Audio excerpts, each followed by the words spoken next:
Rahayu, Rahayu, Rahayu Sakung Tumati, Om Swastiastu, Namo Buddhaya, Salam Kebajikan, Salam Pengulun Basulanggeng, Om Wilahing Mastono Musidam Sekaring Pono Langgeng. Assalamualaikum warahmatullahi wabarakatuh. Pemirsa Cahaya Batin, mohon maaf kondisi kesehatan, pergantian suasana, kekuatan angin dan alam hari ini mulai berubah, jadi dalam beberapa hari tidak bisa intensif, bisa kita rasakan di perubahan suara saja. Flu, pilek, sekeluarga juga sedang mengalami. Pemirsa Cahaya Batin, pintu gerbang kesadaran bangsa Nusantara. Hari ini kita akan bahas tentang Aksorongo ngerajut pusasa naning manungso. Kita akan pelan-pelan saja ya, karena memang kondisinya saya secara pribadi malam harus ke Sememi, pengajian di Sememi. Kondisi kurang fit, tapi ya memang sudah jadi kewajiban. Memang beliaunya tidak juga mengajarkan kondisi ini kurang sehat gak usah, tapi buat saya seminggu sekali itu penting untuk mengisi ruang kosong di dalam proses pembelajaran kita bersama-sama. Kenapa kita harus membahas tentang ngerajut busana ning manungso? Ada banyak hal yang tidak terkendalikan dalam diri kita, yaitu sifat-sifat yang muncul. Bisa saja itu adalah munculnya dari peristiwa yang kita buat.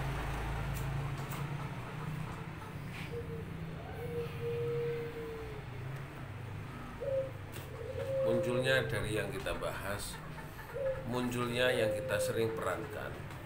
Tadi malam membahas tentang teori-teori lama, tentang risalah Adam yang memiliki anak Kabil dan Habil.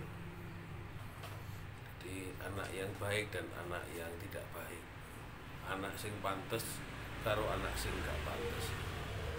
Kalau di dalam penjelasannya Kiai Nawir tadi malam, wah, diperjodohkan antaranya jelek dan yang buruk. Bagaimana dia harus menerima perjodohan itu untuk disilangkan antara yang baik dan yang buruk.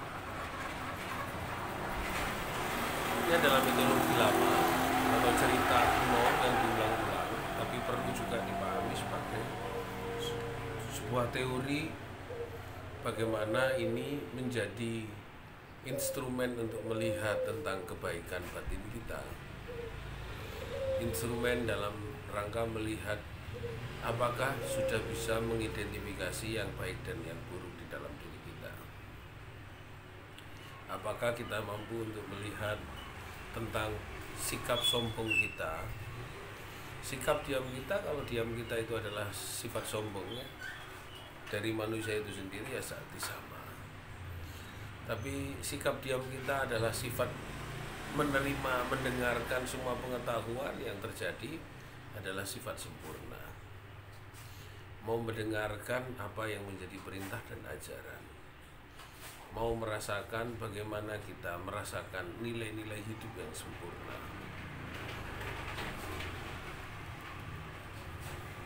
Tidak semuanya harus kita ekspresikan dan kita utarakan dengan yang berekspresi yang maha luas dan maha heboh, heboh sendiri.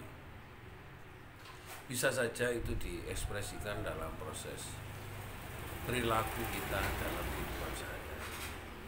Bahkan disampaikan oleh guru tadi malam, sebenarnya Allah itu bisa jadi bosan ketika hanya disebut namanya berulang-ulang, tapi apa yang menjadi perintahnya tidak dikerjakan.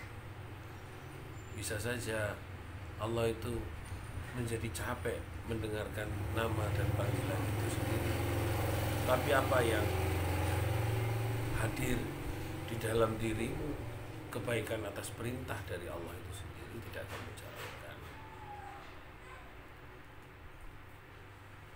Yang paling penting adalah bagaimana kita menjalankan itu sendiri. Seperti tadi malam, mohon maaf, akhirnya saya harus menghormati badan saya karena sakit. Sepulang pengajian, ya saya harus menghormati badan saya. Capek, pegel, ya tidak dalam rangka siapa yang mau menolong. Toh tidak ada sesuatu yang bisa diberikan. Datang tukang pijet, lalu pijeti, datang tukang obat, kasih obat, tidak ada. Yang ada adalah diri saya sendiri yang harus tahu bahwa badan saya sakit.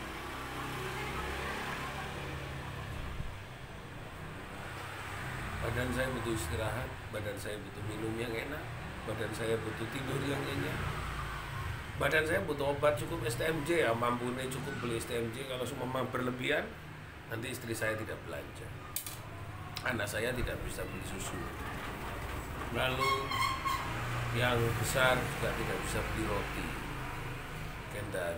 Nah, ya kita harus tahu apa yang harus kita lakukan, karena kita punya batas dan keterbatasan. Kita juga tidak bergantung dan menggantungkan diri kita kepada yang lain kecuali kepada Allah. Dan ketika kita bergantung kepada Allah, kita bergantung pada diri kita sendiri. Kita sedang berusaha dengan diri kita sendiri.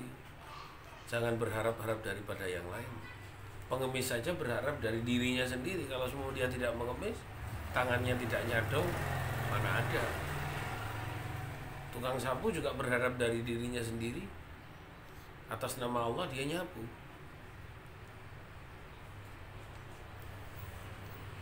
Nelayan juga sama, dia berdoa atas nama kepada Allah.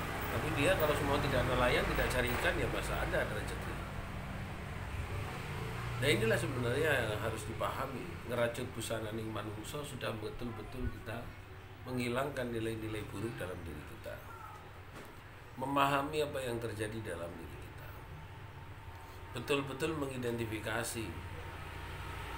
Maka yang paling penting adalah mencoba menawarkan semua ilmu pengetahuan itu dalam bentuk yang new style, new life, dan new performance, agar bisa diterima oleh kaum muda, dan kaum muda tertarik dengan ilmu pengetahuan ini. Ilmu pengetahuan Jawa akan mampu menjawab semua tantangan dunia. Kita sudah jelaskan berkali-kali bahwa kita akan buktikan bahwa ketika nanti aksara Jawa itu hidup, yang jadi perjanjian saya bahwa anak-anak muda ini akan mampu mengalahkan negara-negara asing,